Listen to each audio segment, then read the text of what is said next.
It's no lie when people say The Last of Us is breathtaking, because it really is. In this episode we will be taking a look at the prologue of The Last of Us and how it clearly implants emotions into us with just one small level. Before I continue further, this is your spoiler warning, as this video will spoil the whole introduction to this breathtaking game. If you want to enjoy it for yourself, now is the time to stop watching.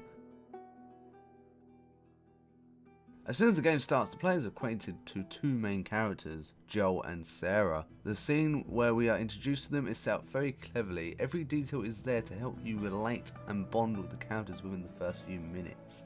When the scene starts, we are treated to a close-up of Sarah sleeping on a couch. This close-up is done to help the player recognise who a main character is. You should be paying attention to her. Next we get a camera pan over to another main character, Joel, who is talking on his phone. On the phone, the player is subtly introduced to another character, Tommy, who we don't know more about until later into the intro. In less than a minute, we have been introduced to three characters. This is important in storytelling, as it's very important to the player to know who to focus on. Coming up next is the main segment of this scene. It's a bonding scene. In this scene, we get an understanding of the relationship between Sarah and Joel. They are clearly on good terms and care for one another. This is shown by Sarah staying up late, waiting to give her father a present for his birthday, which he himself seems to have forgotten.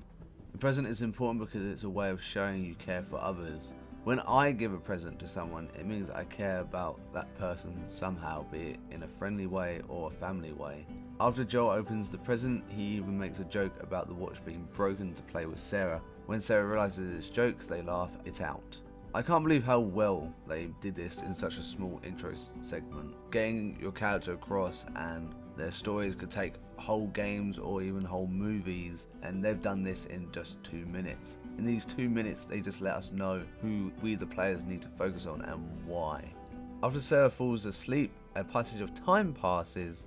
Then we get to see Sarah wake up in her bed and receive a phone call from the third character, Tommy. This is the first signs of danger, and Tommy seems to be in a panic and is asking for Sarah's father. This obviously leads to our main character, Sarah, to start getting a little worried, a little panicked. Now in control of Sarah and the actual game, we go in search of our dad. If you like, you can explore a bit to find some things that will help you deepen your understanding of our characters, but you don't have to.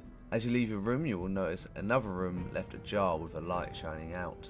This is trying to indicate to the player that this area is of importance.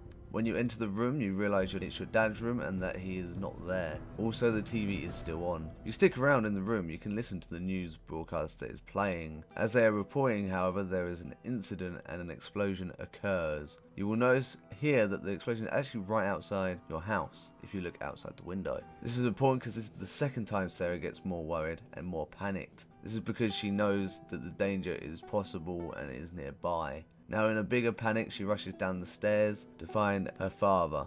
Downstairs, while looking for your father, you stumble into your father's study. This is where you see your father rushing in and shutting a glass door behind him while in a panic himself, trying to comfort his daughter while grabbing a gun. An infected person smashes his way in. The infected person who smashed his way in seems to be someone that Joel and Sarah knows, so they try to reason with him, but to no avail. Joel ends up shooting him in front of his daughter, and this is Sarah's mental breakdown. She is in her third stage of panic and she just don't know how to cope. She is seen mumbling and trying to make sense of the situation as Joel tries to calm her down. At this point, Tommy comes to pick up Joel and Sarah so they can escape from the area.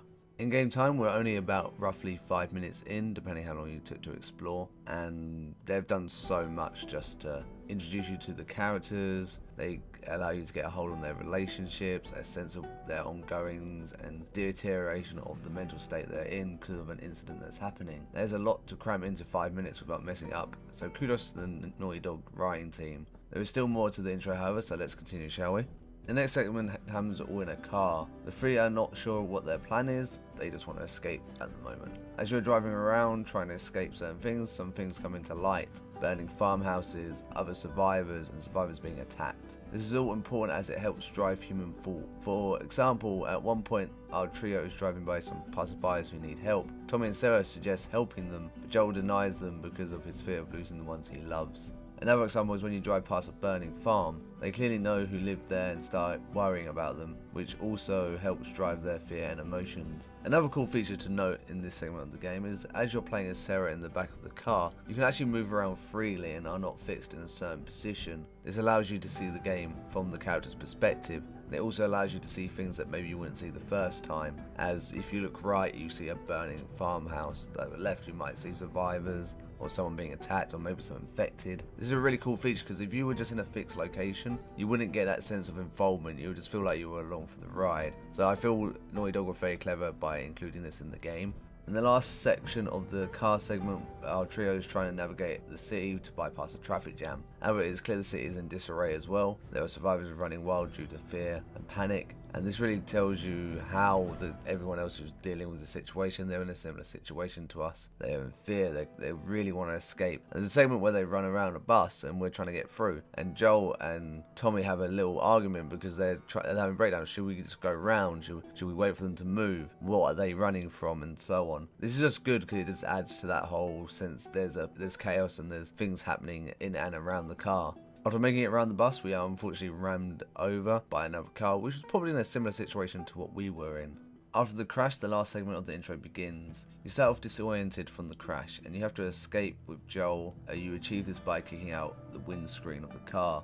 Getting out of the car, however, Joel is attacked by an infected person. Fighting bravely not to be overtaken in strength, he is saved by Tommy, who shoots the infected. This is good because this brings to realization to Joel that he has to be cautious from now on. He is now on foot. He has no protection from a car. From now on you are on foot, and for the first time you play as Joel and not Sarah. You pick her up in your arms to protect her. This is great imagery as it really shows how much care Joel puts into protecting his daughter. As you are progressing down the street, you have to avoid infected and get to safety. In front of you and behind you is blocked by infected. This forces you down an alley where you come to a bar. After you enter the bar, Tommy sacrifices himself to stay behind to keep the infected out as Sarah and Joel get a head start. So at this point, Joel agrees without much thought. This shows the lengths he will go to protect his daughter once again. As Joel and Sarah escape, they run into a perimeter guard who stops them in their tracks. Joel tries to plead with the guard to let them leave and seek a doctor, however the guard is ordered to stop them using force. This leads to him shooting at Joel and Sarah. Joel, dodging the bullets, falls to the ground, dropping Sarah. The guard then walks over to finish the job, however Tommy comes to save the day and kills the guard. Tommy begins to check up on Joel and Sarah, however instead they see an unsightly sight which brings both Tommy and Joel to a panic overload. They look over next to them and see Sarah having been shot in the stomach and bleeding out. Joel panics and tries his best to help and comfort Sarah, but ultimately the world is a cruel place and Sarah dies, leaving Joel alone in the world. This is such a sad ending to an introduction, but it really hits home and lets the player know the game is not going to be a cakewalk. There is no protection for main characters, everyone is in danger and it's not going to play favourites. This is by far one of the most powerful and emotional intros I've ever seen in a game. The intro is only 50 minutes long, and yet the attention to detail and how much they lay out the story really helps the player feel involved with the characters physically and mentally. This truly makes it a very insightful level. Hi guys, thanks for tuning in. Hopefully you enjoyed my Last of Us video. If you like, on Friday there'll be another video which should be a top 5, maybe a top 6, who knows, related to this video. So if you're interested in that, don't forget to tune in on Friday. If you like, please leave some feedback underneath the video just so I can help make this show into a better show. I know at the moment it's a bit rough and I'm trying to improve, so your feedback really helps. Give me negative things. I like negative things. They help me improve. They're not negative, they're positive because they're negative to help me be more positive. Sense. Hey. But if you liked what you've seen, don't forget you can hit the subscribe button as well. And hopefully I'll see you next time. Peace.